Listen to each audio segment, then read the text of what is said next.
25 years of Oasis Computers. Sales, service, and a staff you've trusted for over 2 decades. Oasis Computers, 1703 North Garden in Roswell.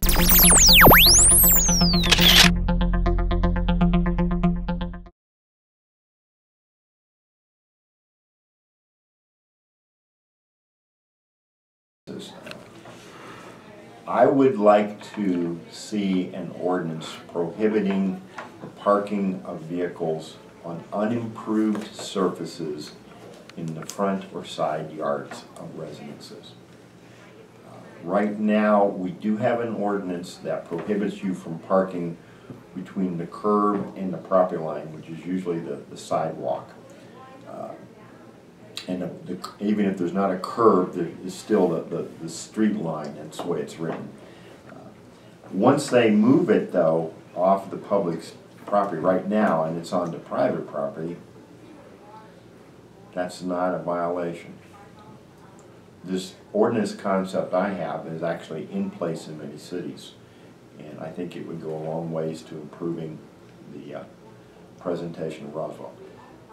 We don't have a draft ordinance yet. We're not that far along, but it's something that I've been wanting to pursue for quite a while. So until we do have that, though, once a car is on private property, there's not a problem, or it's not a violation that the city can do anything about. All right. I got a quickie. Are the police body cameras in use yet? Yes. All throughout the department? Patrol has them. The detectives do not. And street crimes unit, I don't know about. I don't know. Is it the goal to have the entire staff though, right? Nah, I wouldn't put it on detectives. I would have it on patrol. Tom, you want to ask about water? Yeah, I was just curious about the quality and the quantity of water that Roswell has. See if you can fill me in. You should have been a Rotary, right? I missed. Oh, is that right? You're talking about the Artesia Conservancy District, but it has a lot to do with agriculture, but you're talking more about the city of Roswell. The city of Roswell actually is in excellent shape. We have extensive water rights. We actually have more water rights than we need, and in turn we have leased them out to use on farms.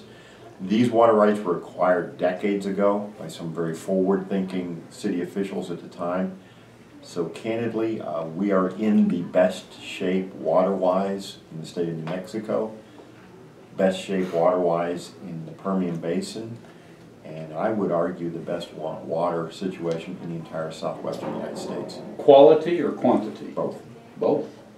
We are sitting on top of an artesian aquifer that water comes from the mountains to the west. There's a geological formation that's such that the water slides down.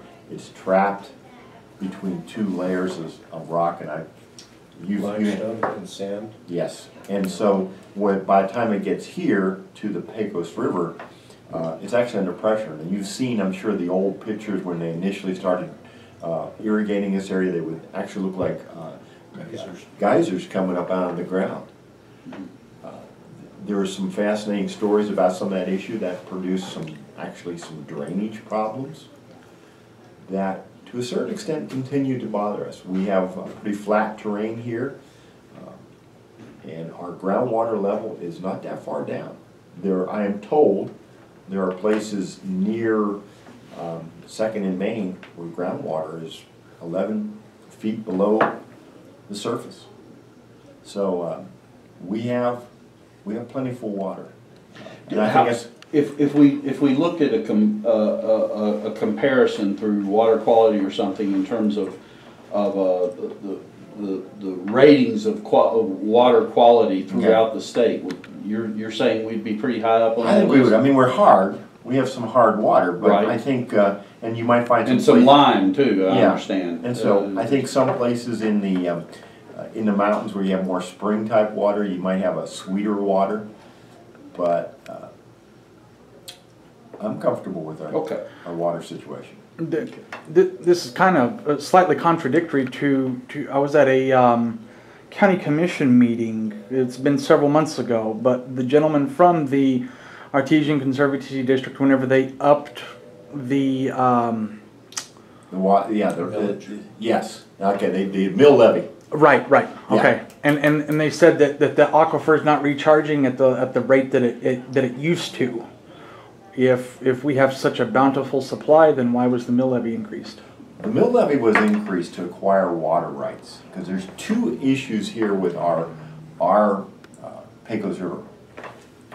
One is that we have to deliver a certain quantity of water to the state of Texas at the state line every year. That was the result of a litigation that lasted literally for decades. That litigation was resolved kind of in Texas's favor, but the gist of it is it was settled, and we have the state of New Mexico acquired some water rights so that we could be assured that sufficient water would get to the Pecos River to make it down to the state of Texas. Last I've heard, and I missed, unfortunately I had to leave because of a phone call, we are ahead on what we owe Texas. We've built a credit with the state of Texas. However, there's a second part to the Pecos River. There are in fact multiple conservancy districts along the Pecos. We're in the PVACD. South of us is the Carlsbad Irrigation District, the CID. North of us, there's something up there at Fort Sumner, and I can't remember the exact name of it, and I believe there's a fourth one further north on the Pecos, but don't hold me to that. The issue that the mill levy was connected to was the fact that the CID, the Carlsbad Irrigation District, has the most senior water rights in the Pecos River. They actually have surface water rights, and they do a lot of irrigation down there with surface water. 2 years ago, CID was claiming that PVACD was failing to deliver to the CID what was owed them, and there was a potential for litigation. That shortfall was actually erased with the heavy rains we had in September of 2013. What the PVACD is doing is it's acquiring water rights in the CID. Okay. So that if this issue comes up again, we own the water rights, so we're not going to sue ourselves. Now, why do that? One, protect the water here in this area.